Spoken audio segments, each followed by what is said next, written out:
Les acteurs de Bruxelles, avec Soraya Amrani. Léa Ercolini, bonjour. Bonjour. On vous connaît bien, vous êtes journaliste, ancienne rédactrice en chef du magazine Elle, vous êtes aussi entrepreneur. Vous avez beaucoup travaillé, vous êtes très active sur la question du droit des femmes, évidemment. Peut-être pour démarrer, un petit mot à ce sujet-là. On sait que pour beaucoup de femmes, c'est compliqué de vivre au quotidien à la maison en temps normal. Ça l'est sans doute même encore plus en temps de confinement. Est-ce que vous avez la sensation qu'on a pris la bonne mesure de ce que ces femmes vivent en ce moment? On ne peut pas savoir ce que tout le monde vit, mais ce qui m'a frappé ce dernier mois, c'est des initiatives positives et vraiment qui m'ont fait très plaisir de savoir que, par exemple, la police de Scarbeck a rappelé toute une série de femmes qui avaient porté plainte et qui avaient fait face à des soucis de violence intraconjugale dans les mois qui ont précédé le confinement. C'est de voir la police de Bruxelles proposer une chatroom pour faire part de soucis qu'on peut vivre ou simplement diffuser de manière large, de manière la plus large possible, ce fameux numéro à appeler, cette ligne à appeler pour déclarer une violence intraconjugale. J'ai l'impression que pour la première fois, de manière très concrète, il y a des mesures qui sont prises. Alors, à côté de ça, évidemment, vous êtes, je le disais tout à l'heure, entrepreneur. Vous avez vos propres activités à côté de votre engagement. Comment ça se passe pour vous depuis le début de ce confinement? Vivre. Pardon? Il faut vivre. Il faut vivre. Oui, oui, oui, bien sûr. Mais comment ça se passe pour vous à cet endroit-là professionnellement? Alors, vous savez que j'ai créé un cercle d'affaires féminin qui s'appelle Béabi.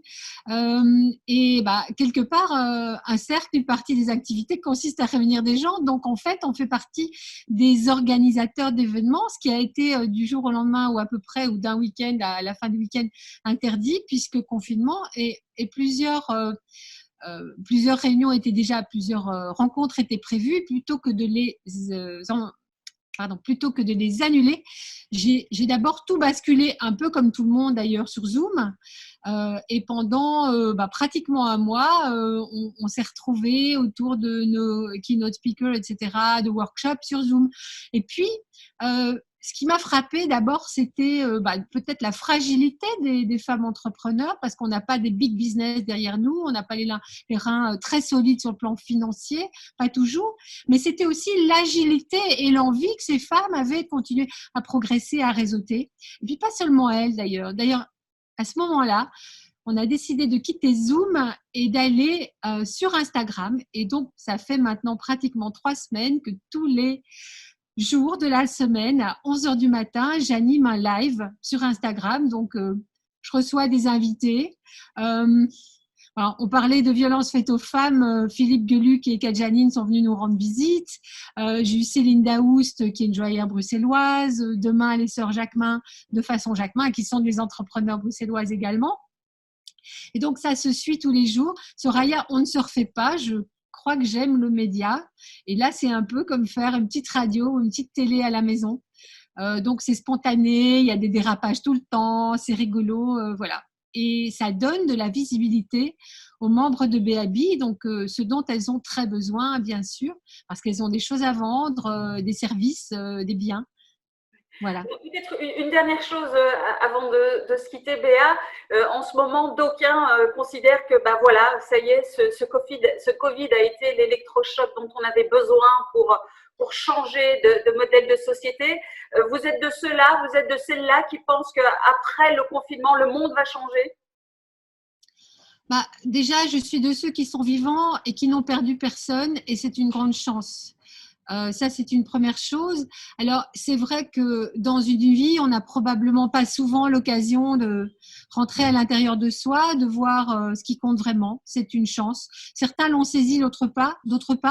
Je ne crois pas en un monde meilleur, mais j'espère très fort et j'espère que je ferai partie des gens qui rappelleront demain ce qui a été dit hier. Je pense que c'est important que les journalistes aussi fassent ce boulot-là. Parce qu'évidemment, l'économique va primer, on va vers une situation difficile et il ne faudra pas non plus jeter le bébé avec l'eau du bain, quoi. Merci infiniment, en tout cas, Béa Ercolini. Bon, je rappelle que vous êtes donc visible tous les jours sur Instagram et qu'on peut vous réentendre aussi dans l'émission qu'on avait enregistrée ensemble et qui est disponible sur le site de BX1+, et sur la page Facebook des acteurs et actrices de Bruxelles. Merci infiniment, Béa. Merci. Et je pense qu'on va se dire bonjour et au revoir comme ça, puisqu'on va plus serrer la main ni s'embrasser. Donc, merci beaucoup. Merci à vous. Au revoir. Les acteurs de Bruxelles.